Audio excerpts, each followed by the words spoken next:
the 70s. There seemed to be two kinds of studio guitar player, for sure. There were, on this hand, the gentlemen, the guitar players who could read any music at all, any sheet music at all they could read, but they didn't grow up listening to rock and roll. Then on the other hand, you have guys who were listening to Jimi Hendrix in the 60s and Eric Clapton and all these guys, and they could play like fire, but they couldn't read any music. They had no versatility, you had all this. And when I came on the scene, I seemed to have been the first guy who understood both of those worlds because of the time that I was brought up in. So I think it was timing for me.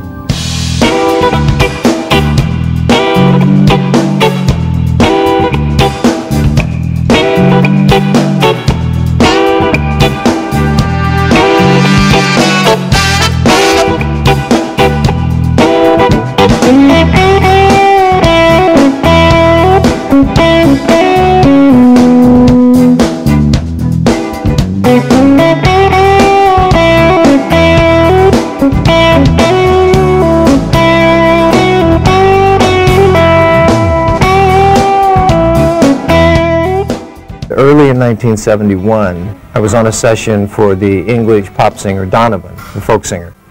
I showed up, had my amp and my guitar, and while I was plugging in, Joe Sample walked in the studio. He had also been called for this particular session. So while I was tuning up, Joe started playing the acoustic piano. Well, I joined in with him, just started jamming along with Joe, and we kind of connected. Well, we finished that session. That was a Friday evening. I never forgot that. Monday morning, my phone rang, and it was the Crusaders' office, and said, could you come and record for the next 2 weeks with the Crusaders? And that's how the Crusader 1 album and my relationship with the Crusaders started.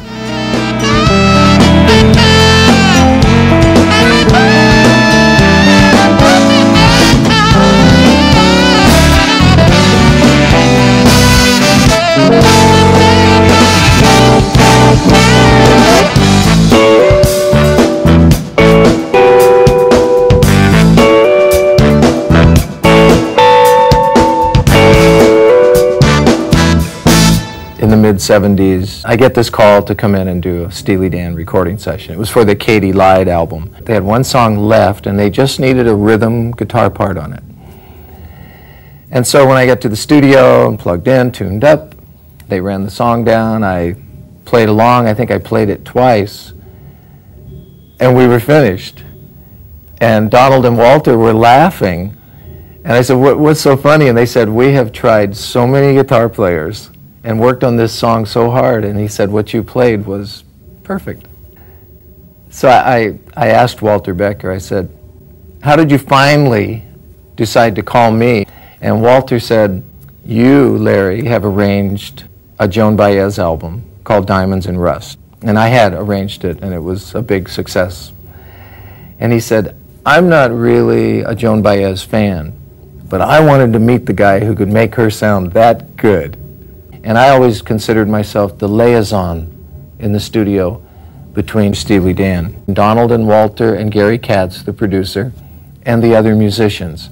I was the guy who could talk to both sides.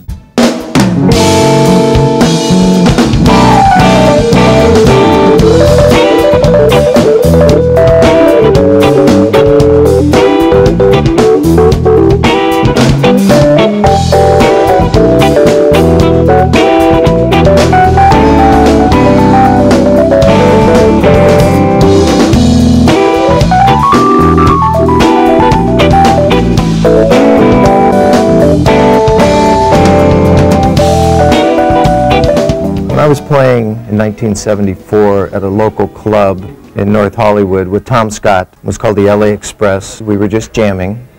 Joni Mitchell came in and heard this band playing and said, I'd like to go in the studio with you guys and just see what happens. Well, what happened was great music. That was the Court and Spark album, which was Joni's first gold album with a rhythm section. First time she had ever recorded with a rhythm section. Consequently, it was one of the highlights of my career because she stood out so much, but her music was very sophisticated, but we made it very pop.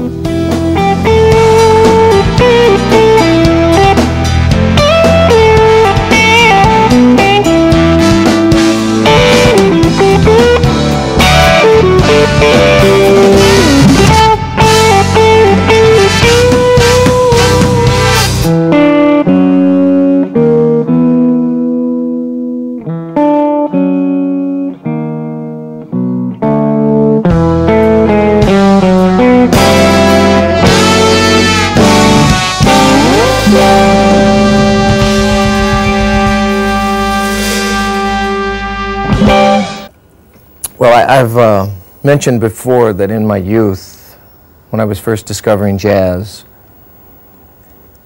I would learn a chord. This chord that I'm going to play is a G13 flat 9 chord.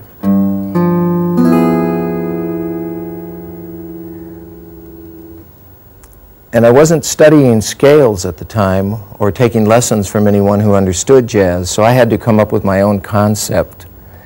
And what I realized, for those of you that are guitar players out there, is there's a G7th chord, but on top of that G7th chord, there's an E triad. So my brain, after realizing there were 2 chords being played at the same time, my brain came up with a concept of superimposing one chord on top of another chord. And that's a perfect example. There's a G chord and an E chord, but they're both being played at the same time. I'll play it one more time.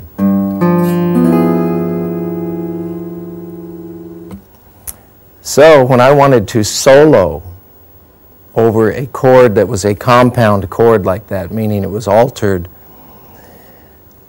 most guys knew some scales, I guess, to play over that chord, but I came up with my own concept that I could play over G, or I could play in the key of E while the band or the guitar was playing the G7th chord.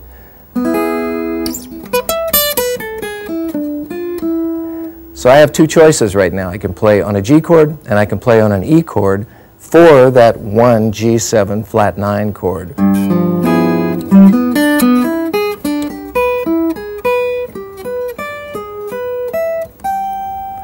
So that's pretty much the most basic concept of triadic playing. I'm playing on 2 different triads for one chord sound.